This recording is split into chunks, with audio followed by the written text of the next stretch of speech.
On Sunday, June 25th, Communist forces attacked the Republic of Korea. This attack has made it clear beyond all doubt that the international communist movement is willing to use armed invasion to conquer independent nations. The free nations face a worldwide threat. It must be met with a worldwide defense.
He was a prisoner of war for almost the entire time. He was captured he went to Korea in September. They fought until November, and he was captured the 30th of November. And then he was a prisoner until the end of the war. So he was a prisoner for 33 months. It was a hard time. The temperatures were 30, 35 below. They did not have winter clothes. They were still in summer clothes. Once they were captured, he partnered up with a British Marine who also was captured at the time. And they had one sleeping bag, a summer sleeping bag, and they slept in that together to try to keep warm. For Christmas, he got COVID. We took him and had him tested, called the doctor, got some medication. He was sick at home for a week, and he just kept getting worse and had to go to the hospital. And of course, I couldn't go with him. Anyway, he passed away. He said, "This is Eddie Kurd," and that's who he'd been looking for all those years. But anyway, they never got to see each other, but they talked on the phone several times, and they always sent Christmas cards to each other and wrote letters back and forth.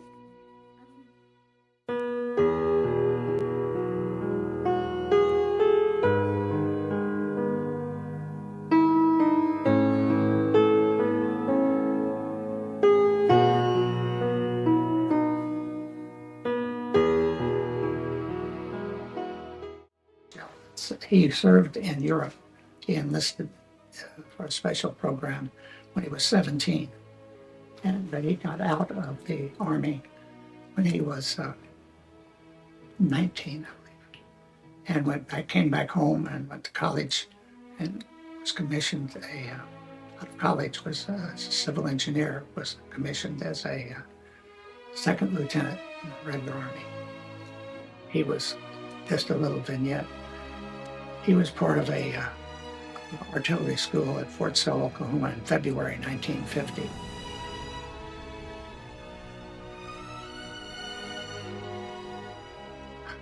Well, what my feeling was, my father came to the university to tell me about it. He broke down crying. And I saw my mother cry. My aunt took me in the car back home to Poplar Bluff, where I grew up. And my first impression was, how can I help my family to go through this situation?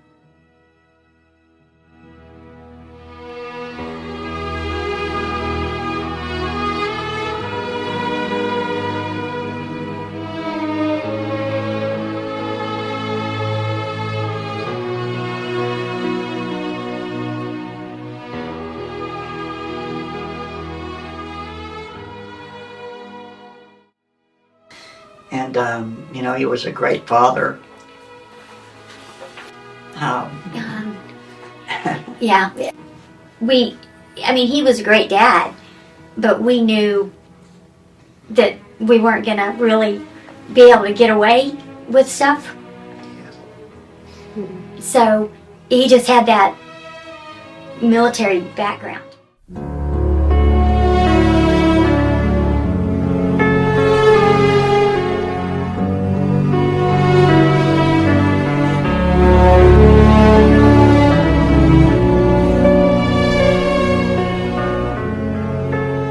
People have gone back, you know, on trips and everything. I have never. I don't really want to. There's too many bad memories. You know? Sometimes you're better off if you just put that behind you and move on. You know?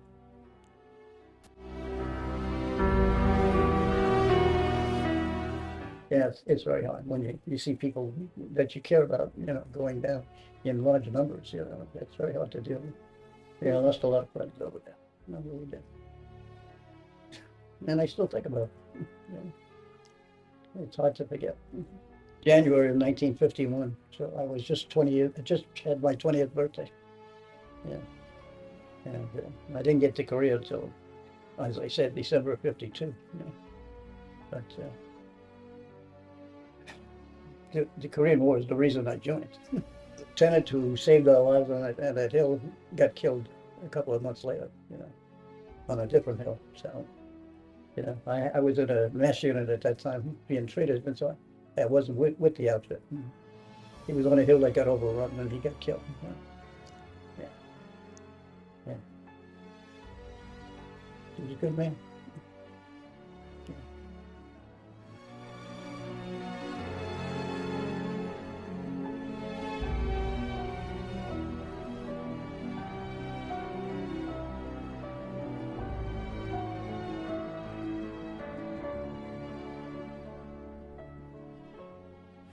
But I was in a group called SCARWAC. I spent a lot of time trying to figure out what that meant. I think it means Special Category Army Personnel with the Air Force. Basically, since I was engineers, I went from combat engineering to building airports. So we started out in Busan. At the time, everybody got pushed into the Busan perimeter and built airstrips down there and at Wanju and Chunshan and then over to Yeongdeung-po. Well, we built strips for everybody, the Navy, the Marines, the Air Force, whoever needed one, plus the fact we laid what they call PSP. It's steel planks that you can interweave, and we did that for MASH hospitals, and we also did it for the base peace camp in Quezon, because the helicopters would land at night, the mud would freeze, and when they got ready to go back to Panmunjom for the peace camp, they couldn't get off the ground because they couldn't get their helicopters out of the mud. So we built these pads for them.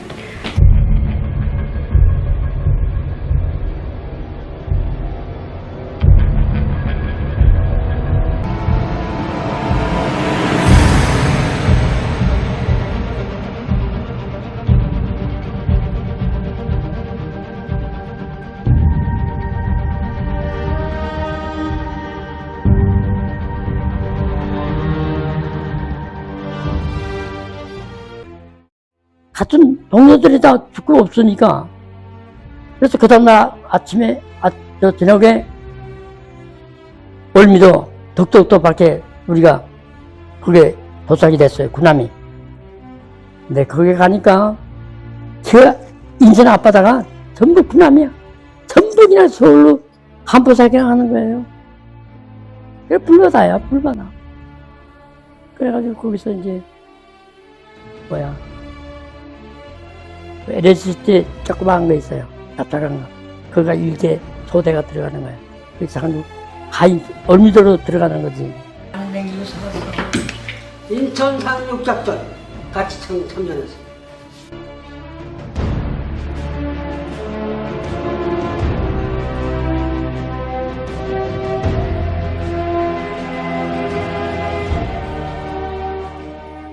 So that's 8th Army.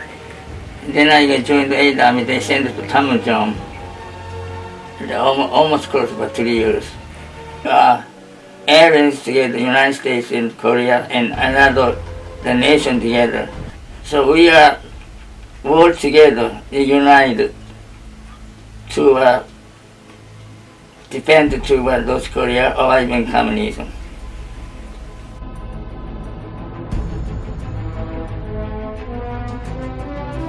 We don't only learn from our own experiences, that is, the United States has fought several wars, but other people have fought wars, and there are lessons to be learned there. For instance, what's going on now in Israel and the Gaza Strip. The Korean youth of today have ties to Korea, even if they don't feel them strongly. And if they forget the ties, or if they don't develop the ties, they're only harming themselves. Some people think history is dull and dry. How with this war and that date?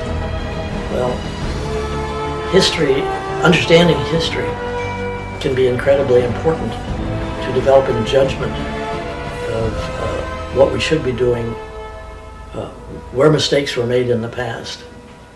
And we should be learning from other people's mistakes as well as our own. Very important war. To this day, Korea now has like 6th or 7th best GDP in the world. It should not be a forgotten war, because that's where the expansion of the communists was stopped.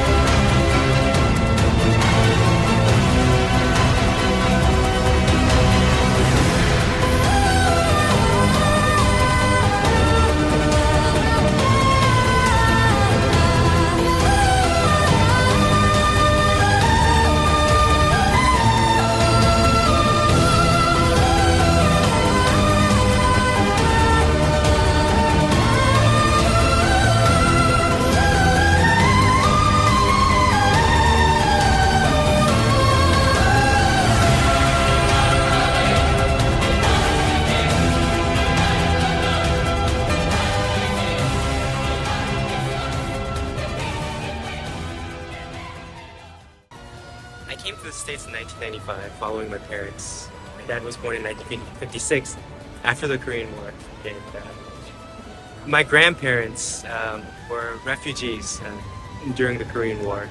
And I'm here today recognizing the veterans, because without their sacrifice, without what they did for a country that they did not know, for people that they did not know, I would not be here today giving this interview. I would not be here in the States. I may not be alive. I owe my life to their sacrifice. And I'm very grateful. I'll be forever grateful. Dear honorable Korean War veterans, first of all, I want to say thank you to all of you for the world of sacrifice had done for our country. Throughout our history, so many thousands courageous men and women have served and protected our country in times of Korean War. It is so sad. So many of them lost their lives during the war. They fought for our freedom, that our next generation will have it forever. My parents was refugee of Korean War. My father's wishes never came true until he passed away because ongoing Korean War. One of his where was he wants to lay down on his soil at his hometown in North Korea. I hope someday in the future my father's wishes come true. Thank you so much again for your friendship and your sacrifice, your love of freedom, all of that you done for our country. We will never forget that. Thank you very, very much. The world is undergoing a rapid transformation like never before. From the Korean Peninsula to Ukraine, the cherished values of freedom and democracy are facing unprecedented threats. In times like these, we must always remember the sacrifices made by Korean War veterans. These veterans gave up their youth and family to protect a country they had never even heard of. Thanks to their sacrifices, the Korean War is not a forgotten conflict. It stands as a testament to the unity of the free world, led by the United States, which came together to defend the freedom and democracy of the Korean Peninsula and beyond. Freedom comes at a cost, and the legacy of Korean War veterans will only be truly fulfilled when the people of North Korea can enjoy the same fundamental freedom as their counterparts in South Korea. This is one of the most compelling reasons for pursuing a peaceful reunification of Korea based on the principles of freedom.